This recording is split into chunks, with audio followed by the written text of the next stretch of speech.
ನಮಸ್ಕಾರ ಸ್ನೇಹಿತರೆ, ಸ್ನೇಹ ಲೋಕಕ್ಕೆ ಚಾನಲ್ಗೆ ನಿಮ್ಮೆಲ್ಲರಿಗೂ ಸ್ವಾಗತ. ಶ್ರಾವಣ ಮಾಸದ 3ನೇ ಶನಿವಾರ ಅಂದರೆ ಆಗಸ್ಟ್ 28ನೇ ತಾರೀಕು ಶುಕ್ರವಾರದಂದು ಯಾರೆಲ್ಲ ವರಮಹಾಲಕ್ಷ್ಮಿ ಹಬ್ಬವನ್ನು ಆಚರಿಸಿದ್ದೀರೋ ಅಂಥವರು ಕಳಸವನ್ನು ಯಾವ ದಿನ ವಿಸರ್ಜನೆ ಮಾಡಬೇಕು, ಕಳಸವನ್ನು ಕದಲಿಸುವ ವಿಧಾನ ಹೇಗೆ, ಕಳಸವನ್ನು ಕದಲಿಸುವ ಮುಂಚೆ ಯಾವೆಲ್ಲ ನಿಯಮಗಳನ್ನು ಪಾಲಿಸಬೇಕು, ಯಾವ ಸಮಯದಲ್ಲಿ ಕಳಸವನ್ನು ಕದಲಿಸಬೇಕು, ಹಾಗೆ ವಿಸರ್ಜನೆಯ ನಂತರ ಕಳಸಕ್ಕೆ ಹಾಕಿರುವ ವಸ್ತುಗಳನ್ನು ಏನು ಮಾಡಬೇಕು, ಈ ಎಲ್ಲ ಮಾಹಿತಿಯನ್ನು ಇವತ್ತಿನ ಈ ವಿಡಿಯೋದಲ್ಲಿ ತಿಳಿಯೋಣ ಸ್ನೇಹಿತರೆ. ಅದಕ್ಕಿಂತ ಮುಂಚೆ ನೀವು ಇನ್ನೂ ನನ್ನ ಚಾನಲ್ನ ಸಬ್ಸ್ಕ್ರೈಬ್ ಮಾಡ್ಕೊಂಡಿಲ್ಲ ಅಂದರೆ ದಯವಿಟ್ಟು ಸಬ್ಸ್ಕ್ರೈಬ್ ಮಾಡ್ಕೊಳ್ಳಿ, ತಪ್ಪದೆ ಬೆಲ್ಲೈಕನನ್ನು ಕೂಡ ಕ್ಲಿಕ್ ಮಾಡಿ.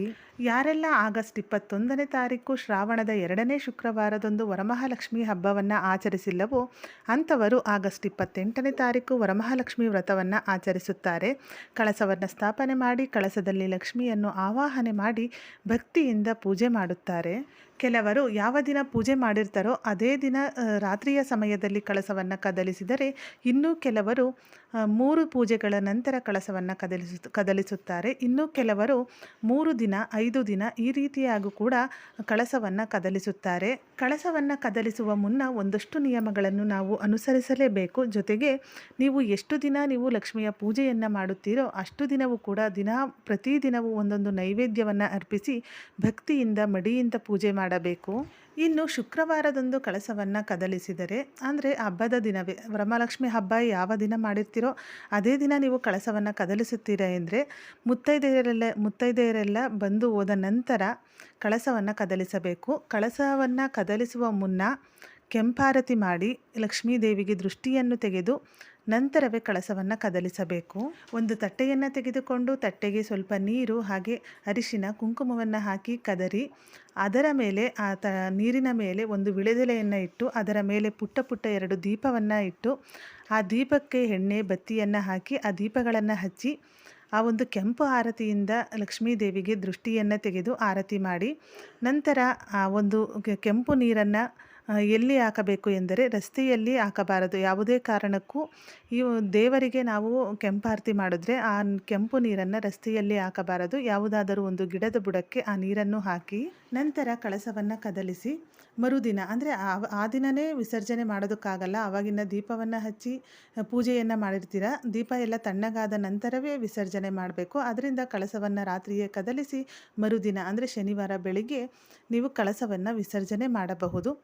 ಹಾಗೆ ಶನಿವಾರದಂದು ಕಳಸವನ್ನು ಕದಲಿಸುವವರು ಅಂದರೆ 3 ಪೂಜೆಯ ನಂತರ, ಶುಕ್ರವಾರ ಬೆಳಗ್ಗೆ ಪೂಜೆ ಮಾಡಿರ್ತೀರ, ಸಂಜೆ ಪೂಜೆ ಮಾಡಿರ್ತೀರ, ಮತ್ತೊಮ್ಮೆ ಶನಿವಾರ ಬೆಳಗ್ಗೆ ಮತ್ತೊಮ್ಮೆ ಪೂಜೆ ಮಾಡಿ ನಂತರ ಕಳಸವನ್ನು ಕದಲಿಸಬಹುದು. ಶನಿವಾರ ಬೆಳಿಗ್ಗೆ ಮತ್ತೊಮ್ಮೆ ಪೂಜೆ ಮಾಡಿ ಕೆಂಪು ಆರತಿ ಮಾಡಿ ಲಕ್ಷ್ಮೀ ದೇವಿಗೆ ದೃಷ್ಟಿಯನ್ನು ತೆಗೆದು ನಂತರ ಕಳಸವನ್ನು ಕದಲಿಸಬಹುದು. ಹಾಗೆ 3 ದಿನ ಆಗಿರ್ಬೋದು, 5 ದಿನ ಈ ರೀತಿಯಾಗೂ ಕೂಡ ಕಳಸವನ್ನು ಕದಲಿಸಬಹುದು. ಕದಲಿಸುವ ಮುಂಚೆ ಕೆಂಪು ಆರತಿ ಮಾಡಿ ದೃಷ್ಟಿಯನ್ನು ತೆಗೆದು ನಂತರವೇ ಕಳಸವನ್ನು ಕದಲಿಸಬೇಕು. ಕಳಸವನ್ನು ಕದಲಿಸುವಾಗ ಮೊದಲಿಗೆ ನಿಮ್ಮ 2 ಕೈಯಿಂದ ಕಳಸವನ್ನು ಮುಟ್ಟಿ ಮೊದಲಿಗೆ 3 ಬಾರಿ ನಮಸ್ಕಾರ ಮಾಡಿ ನಂತರ ನಿಮ್ಮ 2 ಕೈಯನ್ನು ಹಿಡಿದುಕೊಂಡು ಕಳಸದ ಬಿಂದಿಗೆ ಅಂದರೆ ಕಳಸವನ್ನು ಹಿಡಿದುಕೊಂಡು ಆ ಕಳಸವನ್ನು ಬಲಭಾಗಕ್ಕೆ 3 ಬಾರಿ ಜರುಗಿಸಿದರೆ ಸಾಕು, ಕಳಸ ಕದಲಿದ ಹಾಗೆ. ನಂತರ ನೀವು ದೀಪ ಎಲ್ಲ ತಣ್ಣಗಾದ ನಂತರ ವಿಸರ್ಜನೆ ಮಾಡಬಹುದು.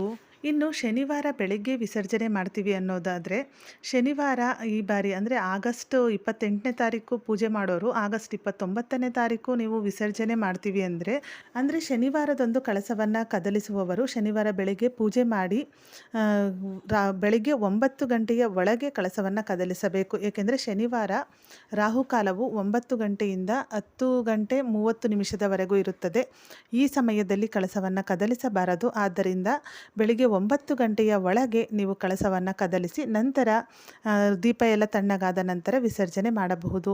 ಇನ್ನು ವಿಸರ್ಜನೆ ಮಾಡಿದ ನಂತರ ಕಳಸಕ್ಕೆ ಹಾಕಿರುವ ವಸ್ತುಗಳನ್ನು ಏನು ಮಾಡಬೇಕು ಅಂದರೆ, ಮೊದಲಿಗೆ ಬಿಂದಿಗೆ ಅಥವಾ ಚೊಂಬಿಗೆ ನೀರನ್ನು ಹಾಕಿರ್ತೀರಾ, ಅದರಲ್ಲಿ ಮಂಗಳಕರವಾದ ವಸ್ತುಗಳನ್ನು ಸಹ ಹಾಕಿರ್ತೀರಾ.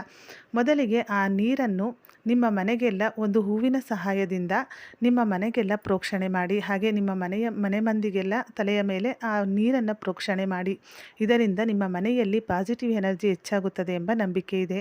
ನೀರನ್ನು ಪ್ರೋಕ್ಷಣೆ ಮಾಡಿದ ನಂತರ ಅದರಲ್ಲಿ ನೀವೇನಾದರೂ ಚಿನ್ನ ಬೆಳ್ಳಿ ಅಥವಾ ನಾಣ್ಯವನ್ನು ಹಾಕಿದರೆ ಅದನ್ನು ತೆಗೆದುಕೊಂಡು ಆ ನೀರನ್ನು ಯಾವುದಾದ್ರೂ ಒಂದು ಗಿಡದ ಬುಡಕ್ಕೆ ಹಾಕ್ಬೋದು. ಅಂದರೆ ತುಳಸಿ ಗಿಡದ ಬುಡಕ್ಕೆ ಆ ನೀರನ್ನು ಹಾಕಿ, ತುಳಸಿ ಗಿಡಕ್ಕೆ ನೀರು ಜಾಸ್ತಿ ಆಗುತ್ತೆ ಅನ್ನೋದಾದರೆ ನೀವು ಯಾವುದಾದ್ರೂ ಒಂದು ತೆಂಗಿನ ಮರ ಆಗಿರ್ಬೋದು, ನಿಮ್ಮ ಮನೆಯ ಅಕ್ಕಪಕ್ಕದಲ್ಲಿ ಯಾವ ಮರ ಇರುತ್ತೋ ಆ ಮರದ ಬುಡಕ್ಕೆ ಆ ನೀರನ್ನು ಹಾಕಿ, ಯಾರೂ ತುಳಿದೇ ಇರುವಂಥ ಜಾಗದಲ್ಲಿ ನೀರನ್ನು ಹಾಕಬೇಕು. ಇನ್ನು ಕಳಸಕ್ಕೆ ಇಕ್ಕಿರುವ ತೆಂಗಿನಕಾಯಿ ಮತ್ತು ಕಳಸದ ಕೆಳಗೆ ಹಾಕಿರುವ ಅಕ್ಕಿಯನ್ನು ಏನು ಮಾಡಬೇಕು ಅಂದರೆ, ಅದರಲ್ಲಿ ಏನಾದರೂ ಒಂದು ಸಿಹಿ ತಿಂಡಿ ಮಾಡಿ ಅದನ್ನು ಪ್ರಸಾದದ ರೀತಿಯಲ್ಲಿ ಮನೆ ಮಂದಿಯೆಲ್ಲ ತಿನ್ನಬೇಕು. ಹಾಗೆ ಅರಿಶಿಣದ ಕೊಂಬಿನಿಂದ ಮಾಂಗಲ್ಯವನ್ನು ಮಾಡಿ ಕಳಸಕ್ಕೆ ಕಟ್ಟಿರ್ತೀವಲ್ಲ, ಆ ಮಾಂಗಲ್ಯವನ್ನು ಏನು ಮಾಡಬೇಕು ಅಂದರೆ, ಆ ಮಾಂಗಲ್ಯವನ್ನು ಯಾರೂ ತುಳಿದೇ ಇರೋಂಥ ಜಾಗದಲ್ಲೇ ಹಾಕಬೇಕು. ಅದರಿಂದ ತುಳಸಿ ಗಿಡ ಎಲ್ಲರ ಮನೆ ಮುಂದೆ ಇದ್ದೇ ಇರುತ್ತೆ. ಆ ತುಳಸಿ ಗಿಡದ ಬುಡದಲ್ಲಿ ಸ್ವಲ್ಪ ಮಣ್ಣನ್ನು ತೆಗೆದು ಆ ಮಣ್ಣಿನಲ್ಲಿ ಹಾಕಿ ಮಾಂಗಲ್ಯವನ್ನು ಮುಚ್ಚಬೇಕಾಗುತ್ತೆ. ಹಾಗೆ ನಾವು ತುಳಸಿ ಗಿಡದ ಬುಡಕ್ಕೆ ಆ ಮಾಂಗಲ್ಯವನ್ನು ಹಾಕಿದ್ರೆ, ನಿಮ್ಮ ಮನೆಯಲ್ಲಿ ಚಿಕ್ಕ ಚಿಕ್ಕ ಮಕ್ಕಳಿದ್ರೆ ಆ ಮಾಂಗಲ್ಯವನ್ನು ತೆಗೆದು ಆ ಕಡೆ ಈ ಕಡೆ ಎಸೆಯೋ ಚಾನ್ಸಸ್ ಇರುತ್ತೆ. ಅದರಿಂದ ಸ್ವಲ್ಪ ಮಣ್ಣನ್ನು ತೆಗೆದು ಆ ಮಾಂಗಲ್ಯವನ್ನು ಹಾಕಿ ಮಣ್ಣನ್ನು ಮುಚ್ಚಿ, ಜೊತೆಗೆ ಕಳಸಕ್ಕೆ ಮಾವಿನೆಲೆ ಅಥವಾ ವಿಳೆದೆಲೆಯನ್ನು ಇಟ್ಟಿರ್ತೀವಿ. ಹಾಗೆ ಹೂಗಳಿಂದ ಅಲಂಕಾರ ಮಾಡಿರ್ತೀವಿ, ಗೆಜ್ಜೆ ವಸ್ತ್ರವನ್ನು ಹಾಕಿರ್ತೀವಿ. ಈ ಎಲ್ಲ ವಸ್ತುಗಳನ್ನು ಯಾರೂ ತುಳಿದೇ ಇರೋಂಥ ಜಾಗದಲ್ಲಿ ಯಾವುದಾದ್ರೂ ಒಂದು ಗಿಡದ ಬುಡಕ್ಕೆ ಹಾಕಬೇಕು. ನಿಮ್ಮ ಮನೆಯ ಅಕ್ಕಪಕ್ಕದಲ್ಲಿ ಎಕ್ಕದ ಗಿಡ ಇದ್ದರೆ ಗಿಡದ ಬುಡಕ್ಕೆ ಈ ಒಂದು ವಸ್ತುಗಳನ್ನು ಹಾಕಿ, ಎಕ್ಕದ ಗಿಡ ಇಲ್ಲ ಎನ್ನುವವರು ಯಾವುದಾದ್ರೂ ಒಂದು ಗಿಡದ ಬುಡಕ್ಕೆ, ಒಟ್ಟಿನಲ್ಲಿ ಯಾರೂ ತುಳಿದೇ ಇರುವಂಥ ಜಾಗದಲ್ಲಿ ಈ ಒಂದು ವಸ್ತುಗಳನ್ನು ಹಾಕಿ. ಇನ್ನು ನೀವು ನೈವೇದ್ಯವಾಗಿ ಯಾವ ತಿಂಡಿಯನ್ನು ಅರ್ಪಿಸಿರ್ತೀರೋ ಲಕ್ಷ್ಮೀ ದೇವಿಗೆ, ಆ ತಿಂಡಿಯನ್ನು ಪ್ರಸಾದ ರೀತಿಯಲ್ಲಿ ನೀವೇ ಸೇವನೆ ಮಾಡ್ಬೋದು. ಹಾಗೆ ತಾಂಬೂಲವನ್ನು ಕೂಡ ನೀವೇ ಇಟ್ಕೋಬೋದು. ಹಾಗೆ ಬಳೆಗಳನ್ನು ಬಳೆಗಳನ್ನು ನೀವೇ ನಿಮ್ಮ ಕೈಗೆ ಹಾಕಿಕೊಳ್ಳಿ. ಜೊತೆಗೆ ಮಡಿಲಕ್ಕಿಯನ್ನು ಇಟ್ಟಿರ್ತೀರ, ಆ ಮಡಿಲಕ್ಕಿಯನ್ನು ನಿಮ್ಮ ಮನೆಯಲ್ಲಿರುವ ಹೆಣ್ಣು ಮಕ್ಕಳಿಗೆ ಆ ಮಡಿಲಕ್ಕಿಯನ್ನು ಕೊಡ್ಬೋದು. ಇಲ್ಲಾಂದರೆ ಯಾವುದಾದ್ರೂ ಹೆಣ್ಣು ದೇವಸ್ಥಾನಕ್ಕೆ ಹೋಗಿ ಅಮ್ಮನವರಿಗೆ ಆ ಮಡಿಲಕ್ಕಿಯನ್ನು ಅರ್ಪಿಸ್ಬೋದು. ಇನ್ನು ಕುಂಕುಮಾರ್ಚನೆ ಮಾಡಿರ್ತೀರಲ್ಲ, ಆ ಕುಂಕುಮವನ್ನು ದೇವರ ಮನೆಯಲ್ಲೇ ಇಟ್ಟುಕೊಳ್ಳಿ. ಪ್ರತಿದಿನವೂ ಆ ಕುಂಕುಮವನ್ನು ನಿಮ್ಮ ಹಣೆಗೆ ಇಡುತ್ತಾ ಬಂದರೆ ನಿಮಗೂ ಕೂಡ ಒಂದು ಪಾಸಿಟಿವ್ ಎನರ್ಜಿ ಹೆಚ್ಚಾಗುತ್ತದೆ ಎಂಬ ನಂಬಿಕೆ ಇದೆ. ಸ್ನೇಹಿತರೆ, ಇವತ್ತಿನ ಈ ವಿಡಿಯೋ ತಮ್ಮೆಲ್ಲರಿಗೂ ಉಪಯೋಗ ಆಗಿದೆ ಅಂದ್ಕೊಂಡಿದ್ದೀನಿ. ಉಪಯೋಗ ಆಗಿದ್ದರೆ ವಿಡಿಯೋನ ಲೈಕ್ ಮಾಡಿ, ಹಾಗೆ ನಿಮ್ಮ ಫ್ರೆಂಡ್ಸ್ ಆ್ಯಂಡ್ ಫ್ಯಾಮಿಲಿಗೂ ಈ ವಿಡಿಯೋವನ್ನು ಶೇರ್ ಮಾಡಿ. ಇದೇ ಥರದ ಮತ್ತಷ್ಟು ಮಾಹಿತಿಗಾಗಿ ಸ್ನೇಹಲೋಕ KK ಚಾನಲ್ನ ಸಬ್ಸ್ಕ್ರೈಬ್ ಮಾಡಿಕೊಂಡು ಸಪೋರ್ಟ್ ಮಾಡಿ. ಕೊನೆ ತನಕ ವಿಡಿಯೋ ನೋಡಿದ ಎಲ್ಲರಿಗೂ ಧನ್ಯವಾದಗಳು. ಸರ್ವೇ ಜನ ಸುಖಿನೋ ಭವಂತು.